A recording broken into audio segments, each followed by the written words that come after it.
आत्मबलिदान। विशाला नगरी अंदर से पूर्ण सुरक्षित थी। चेटक राजा ने पराजय स्वीकार करके नगरी के अभेद द्वार बंद करवा दिए थे। कौणिक राजा एक और चेटक राजा को पीछे हट से प्रसन्न थे और दूसरी ओर व्याकुल भी थे, क्योंकि वे जीत कर भी हारे थे। विशाला नगरी में प्रवेश करने के लिए अथक परिश्रम करने पर भी वे विशाला के अभेद्य द्वार तोड़कर अंदर प्रवेश नहीं कर सके थे। हल्ल विहल कुमार भी चिंतित थे कि अब क्या किया जाए। चेटक राजा की आधा से भी ज्यादा सेना साफ हो गई थी। कौणिक राजा अभी भी बाहर डेरा डाल के पड़ा था। कुछ सोचकर हल विहल ने अपने प्रिय हाथी सेचनक को कहा, साथी तुम्हारी शक्ति अजय है, अब तुम ही कुछ करो। सेचनक स्वामी भक्त था, वह विभंग ज्ञान का तारक था। रात के समय सेचनक की पीठ पर सवार होकर हल विहल नगरी से बाहर निकलकर चुपकी से युद्ध भूमि में आया। सेचनक साक्षात काल बनकर आया था। उसने कौणिक राजा के हजारों सैनिक को अपनी सूंड से उछाल उछाल कर मार दिया। तत्पश्चात दोनों कुमारों को लेकर नगरी में चला गया। फिर तो प्रतिदिन उसका ये क्रम हो गया। सेचनक के इस कार्य से सैनिकों की संख्या कम होती गई। कौणिक राजा क्रोध से तिलमिला उठे। सेचनक को वश में करने का काम आसान नहीं था। उसको वश करने के लिए उपाय ढूंढते हुए कौणिक राजा ने अपने मंत्रियों के साथ परामर्श किया।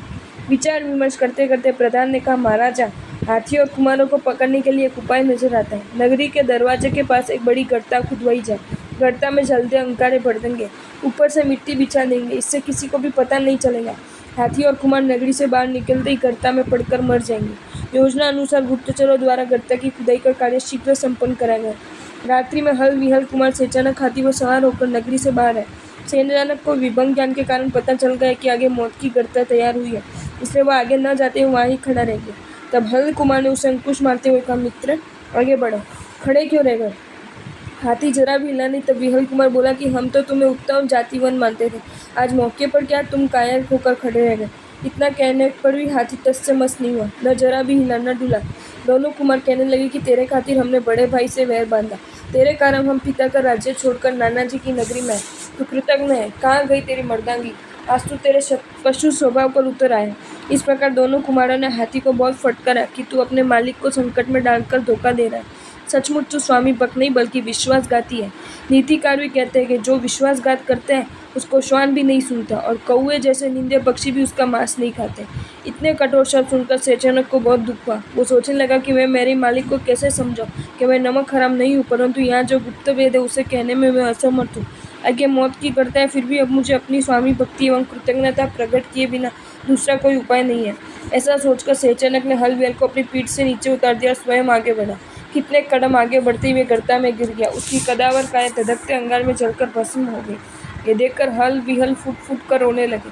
विलाप करते हुए बोलने लगे कि हे मित्र, हमने बिना सोचे समझे ताना मारकर तेरे जैसे गुणवान और स्वामी भक्त गजराज को अपमानित किया। हमारे कारण तू मृत्यु की शरण में पहुंचा। तूने तो अंत में भी हमें बचाकर तेरा मित्र धर्म निभाया। तू हमारा सबल आधार था। अब तेरे बिना राज्य भी किस काम का। इस प्रकार विलाप करते हुए दोनों कुमार बहुत देर तक रोते रहे। कुछ देर बाद शांत होकर सोचने लगे कि गजराज तो मरकर हिंसा के तांडव से छूट गए, मगर हम इन पाप कर्मों से कब छूटेंगे।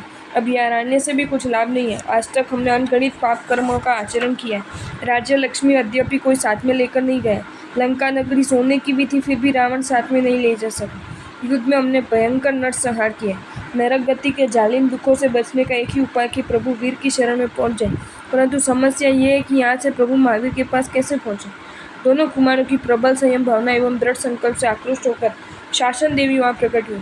उसने हल विहल को भगवान महावीर के संवत्सर में पहुंचा दिया।